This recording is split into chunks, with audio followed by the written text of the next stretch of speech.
Hey guys, and welcome back to the channel Held Dominance. Anthony here. Please remember to like and subscribe, and also click that notification bell if you're enjoying what you're seeing and if you want to see more. Coming up in today's episode, we see the 4 NRL games from Saturday and Sunday, and I bring you the reports. Plus the scores and scorers from the Betfred Championship and Betfred League 1 games played on Saturday. So we begin today's episode with results that came from Saturday and Sunday's NRL fixtures, as we see 4 games over the 2 days. As far as I'm aware, this is a bank holiday weekend in Australia as well, so all 4 days will be used for this round of NRL fixtures. Now, the first one that we're going to look into is the Seagulls clash between them and the Gold Coast Titans. The Sea Eagles had Marty Patapau and centre Morgan Harper both out due to COVID-19 protocols. Tuafofo Sipley is the new front rower, and Tulitoa Kolopula returns from a calf injury to fill in for Harper. Ben Trebojevic was named 18th man when the final lineups were named 60 minutes before kickoff, with no late changes to the side. For the Titans, no Jaden Campbell, so that means Brian Kelly returns at centre, with Philip Sammy shifting to the wing in place of Corey Thompson, who drops out of the 17. Paul Turner remains as the 18th man. Playing in front of a full house at Four Pines Park, it was the Titans who applied the early pressure. Manly were ill-disciplined, giving some ruck penalties away. Still, with plenty of energy though, the home side were able to fend off the advances of the Titans without conceding. It didn't take long for Manly to receive a penalty of their own to flip the script. They forced the goal line dropout, and with their second attacking set, they found their first points also. Daly Cherry Evans had the ball on the string as he grubbed into the in-goal area, and Halome Olakauatu scored his first try. Following that try, the Manly were gifted another try, golden opportunity by Titans. The Titans lost the ball early in the count and gave away a 6 again not long after. With the possession weighing heavily against the Titans, Manly struck again. Ruben Garrick sliced through and Agapo wide out to grab a try and convert to extend the lead to 12 points. Manly went close to scoring again just minutes later as the bunker denied them after Jason Saab was adjudged to have pushed the Titan in the back while trying to get to the ball. More ill-discipline followed from the Titans, with another penalty piggybacking Manly back into an attacking position.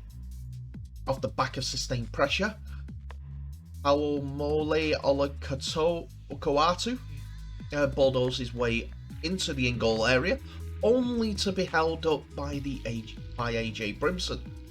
Just 2 tackles later, Olakauatu again charged through a gap and scored his second try with an emphatic finish. 5 minutes later, the Titans found a response though. David Fafita bumped away 2 tackles and offloaded to Jermaine Izako, who found his way over the line for a try.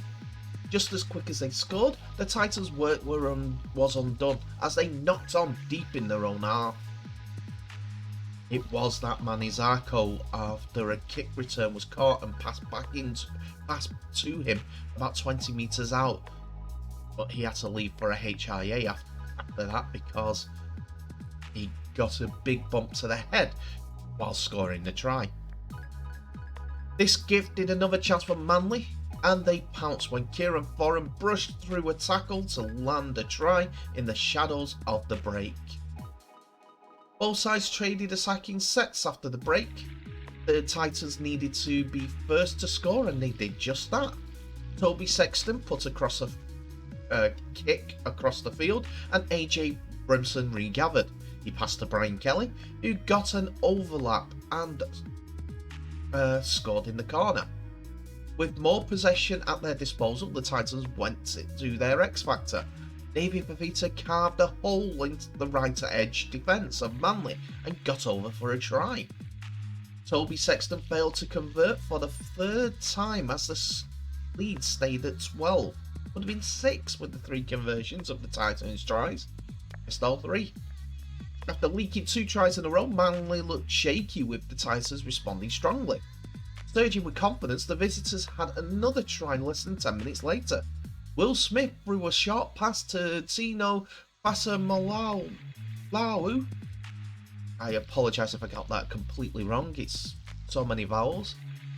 Who stormed through the line to score and cut the lead just to 6. As the game progressed into the final 10 minutes, fatigue began to set in. Both sides lost players to injury as the game sat poised on the knife edge. Eventually, it was Manly who got the lucky break when they were awarded a penalty right in front of the sticks. It was an easy decision for Daly Cherry Evans to convert a penalty goal. The Titans descended into desperation football. They offloaded at will and threw the ball around as they searched for a way to keep the game alive. They looked to have scored a miraculous try in the final minute when Bo Fermor dived on a Toby Sexton kick. However, the bunker denied any chance of a comeback.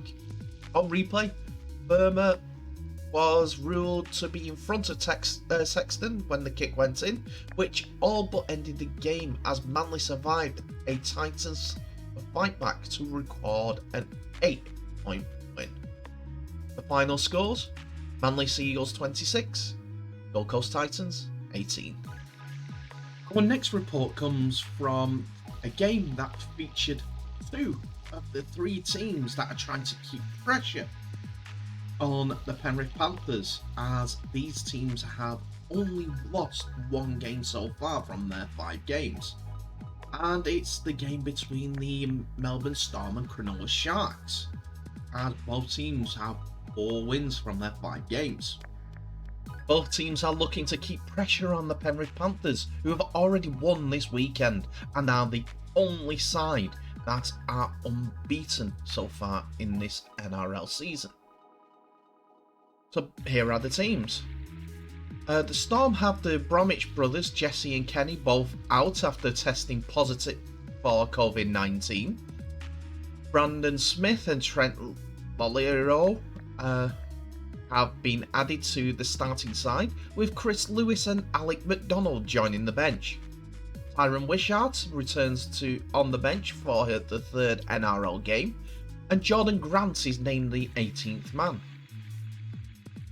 For the Sharks, no late changes on game day after Sione Katoa and Britton Nikorima drops out on Friday due to knee injuries and also COVID protocols for Nikora.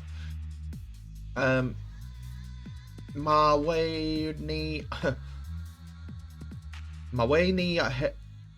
Hiroti. Take 2. So there's no late changes on game day for Sione Katoa, who has a knee problem, and Britton Nikora, who has COVID protocols, who drop out of the Sharks lineup on Friday. Maweni Hiroti even comes in on the wing, and Cameron Innes moves from the bench to the second row. Braden Trindle has been added to the bench as well, while veteran Aidan Tolman returns on the bench after missing last week's game due to COVID protocols for himself. He replaces Royce Hunt as the 18th man. We go into the first half, and even though it is the Sharks that get the first points on the board after Nico Hines had opened up the scoring with the penalty goal, it was Justin Olam who posted the first try of the night on the 21st minute after Munster created space on the left with a superb cutout pass to Nick Meaney, who found his centre on the back on the inside. The Sharks answered it brilliantly with a try of their own, which started in their own half, with Hines kicking a cross-field ball for Jesse Rahman, and was finished off with two players later by Teosifa Taliake after Hines, Toby Rudolph, Matt Moylan and Will Kennedy had all passed the ball on to the winger. Munster then lit up the AAMI park as Cam Munster scored a dazzling solo try from 40 metres out to make it 12 points to 8 to the home side, and they maintained their lead after the break thanks to Felice Kafusi's try-saver on Moylan. The Sharks made a remarkable start to the second half after Cronulla failed to gather the kick-off, and Olam scored from the subsequent scrub from 10 metres out. Some brilliant hands by Talake and opened the door for Ronaldo Mulatalo to hit straight back for the Sharks on the 47th minute before Munster stepped up again to put Ryan Pappenhausen in for his 8th try of the season. Mulatalo's second of the night came courtesy of a sweet pass from Talake, and the Sharks had shown plenty of resilience to pull back within 6.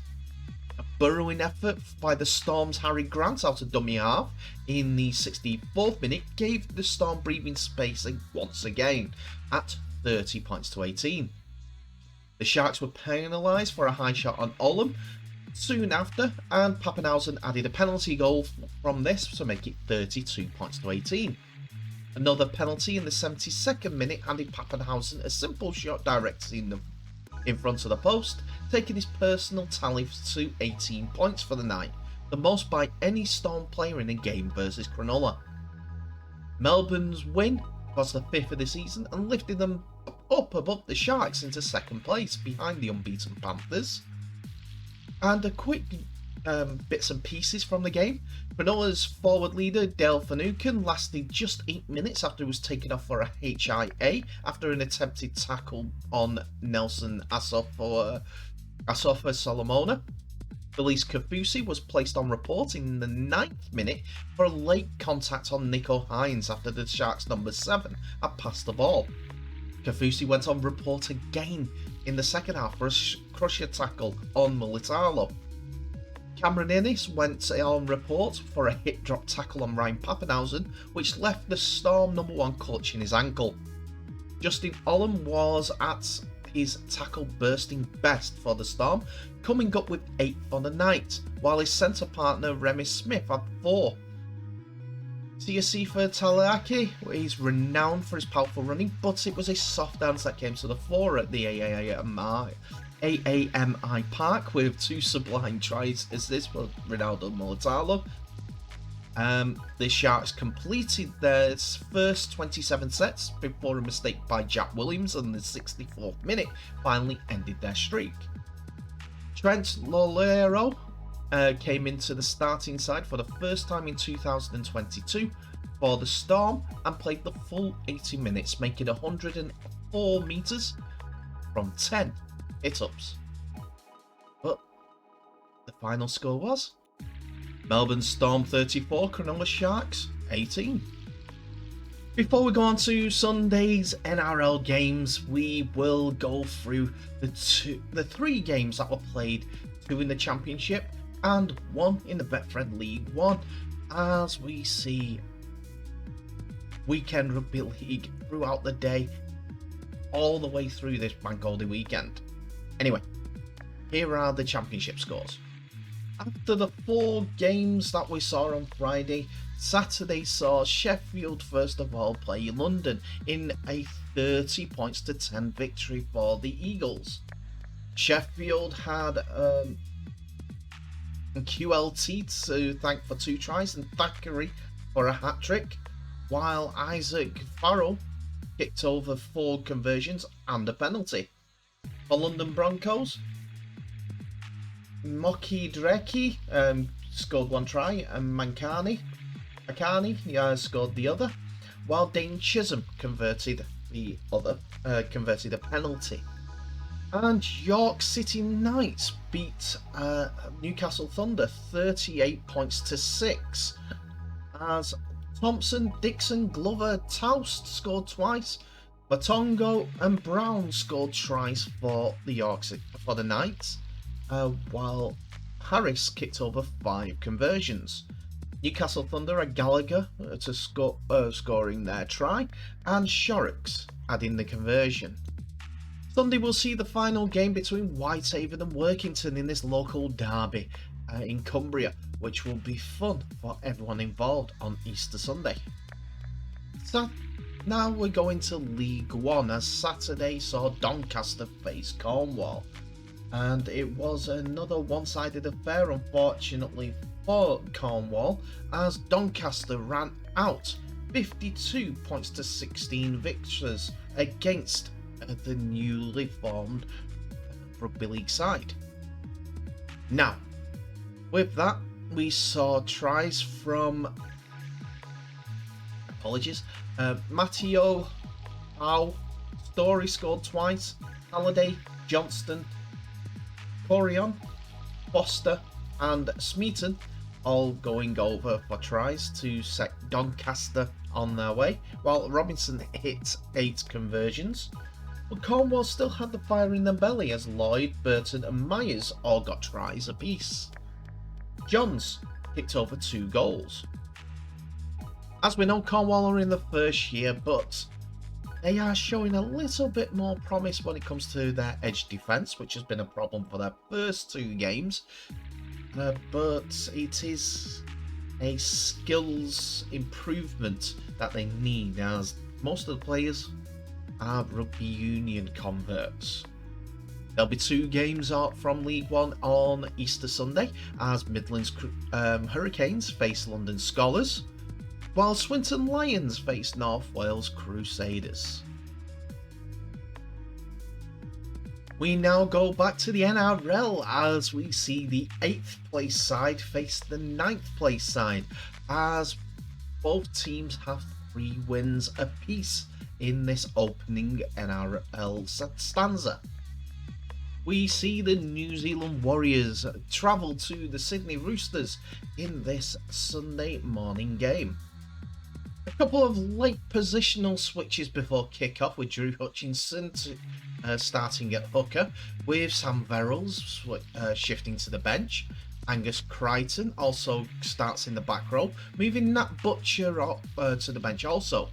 Teen sensation Joseph Suiali has been called up to make his first NRL appearance of the season in place of Paul Momorowski. Suiali played 5 matches last season after being given permission to debut before his 18th birthday, but suffered a foot injury and underwent surgery in July.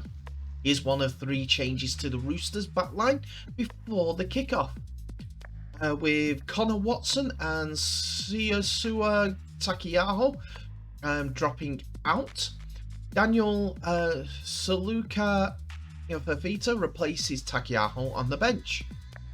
A late change for the visitors as Aaron Penn starts after prop Matt Lodge was ruled out with an injury. Taniela Otukalo comes onto the bench. Dalin Watani Zalesniak comes onto the wing after Marcelo Montoya received a 4-match ban at a judiciary on Tuesday for the incident that happened in the game against the Cowboys.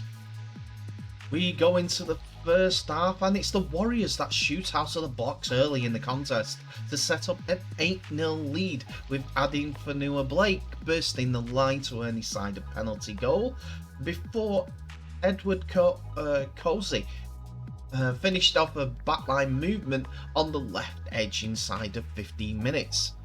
An error from Warriors centre Adam Pompey enabled the Tricolours to get on the board in the 28th minute, with James Tedesco creating space for Kevin Nagama and Daniel Tupou to combine on the left edge from the scrum.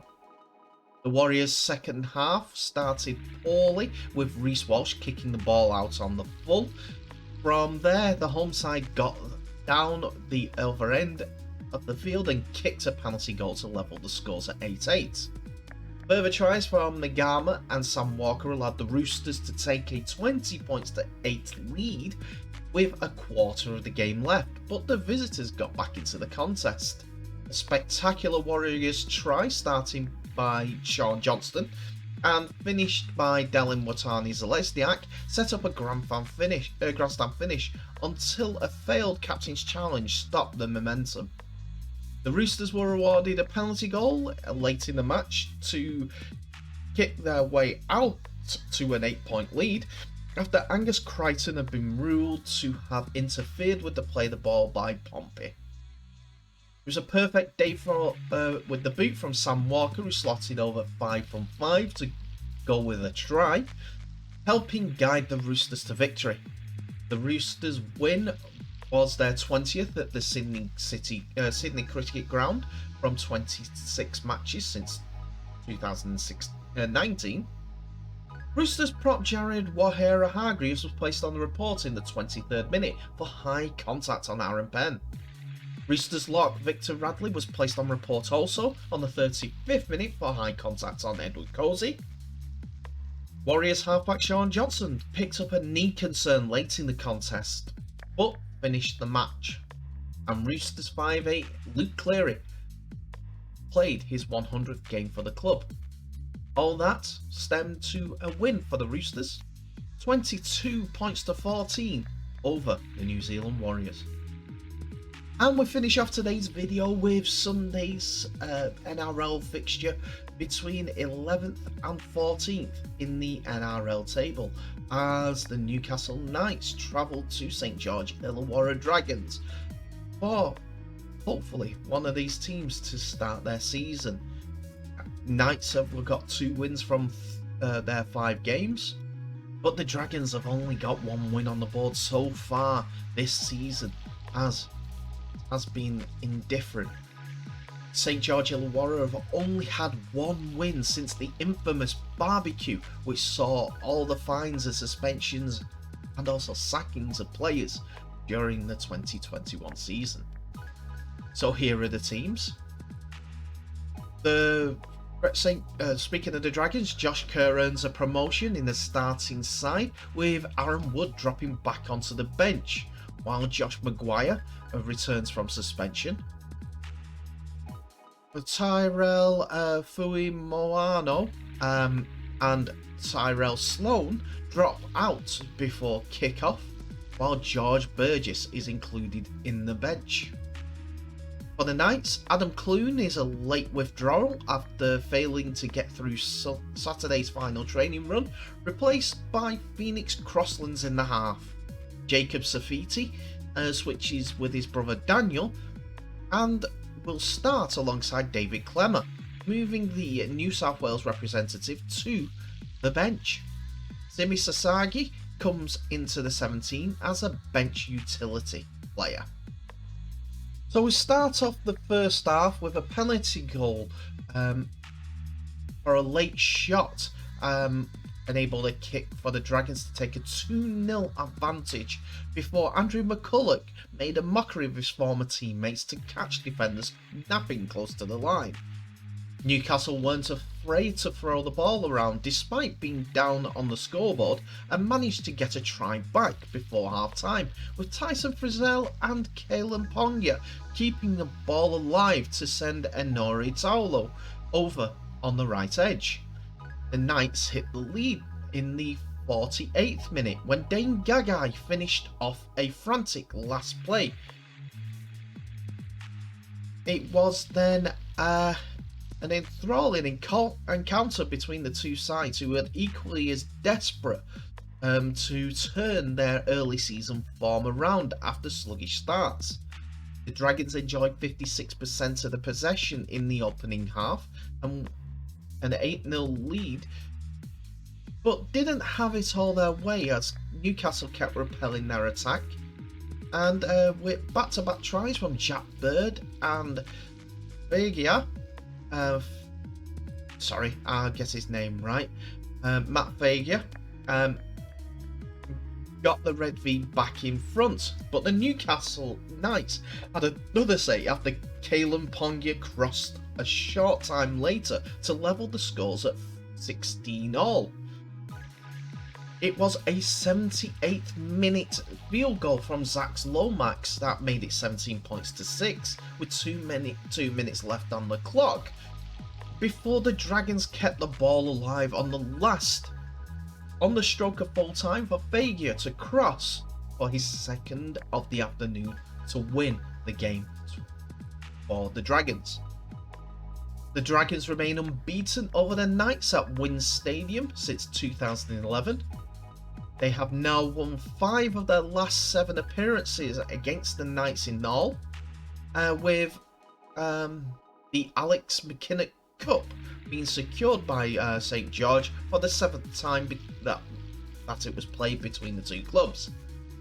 Jack Bird has now scored 6 tries in 7 games against the Knights, and Knights winger Edric Lee had a memorable return to the NRL with more than 500 days on the sideline due to a foot injury. Dragons centre Moses Suli proved difficult to stop all afternoon, finishing the match with 181 metres and 8 tackle busts. Newcastle averaged 49.1 metres per set to the Dragons' 43.6 metres, but struggled with their last play options. The Knights had lost Adam Clune to a knee before the game. It's not a good thing to have, as their options, with their advantage getting over the getting more goal forward than the Dragons, could have been closed off by having Clune in the side. But saying that, the Dragons deserve their win, and the final score was St George Illawarra 21, Newcastle Knights 16. And that's it for another episode, ladies and gentlemen. Thank you so much for watching. Please remember to like, subscribe, and also share this video worldwide, as well as clicking that notification bell for any updates that may be coming your way for more news stories from your favourite rugby league channel. Get the word out for us. Tell me what your thoughts are of these 2 days of NRL action. Do you think that Melbourne Storm are going to be in the grand final shouting as they keep being relentless, or will it be when they come up against sides like Cronulla, they've just beaten them, Parramatta Eels, or even Penrith Panthers, and they're going to stumble, as them two teams have a little bit extra about them. Who's going to win the NRL? Tell me. Who's going to win the League Leaders position, first of all? We'll come to the playoffs further down the line, as we don't know who's going to be involved. Cornwall, 50 points, just over 50 points this time. 10 points less than the last game, so some progress, I suppose. They're getting better. They need more games in the legs. Maybe a full season of just playing rugby league will get them a bit more up to speed. And Sheffield beating London. London are moved into a new stadium and not really getting some performances out of them. No tunes coming out of London. Do you think that they need to make a change down there in the coaching staff, or will there be something better around the corner? You tell me. But in the meantime, thank you so much for watching. Please remember to share this video worldwide, and also to stay safe. I wish you all the best, and I'll see you in the next episode.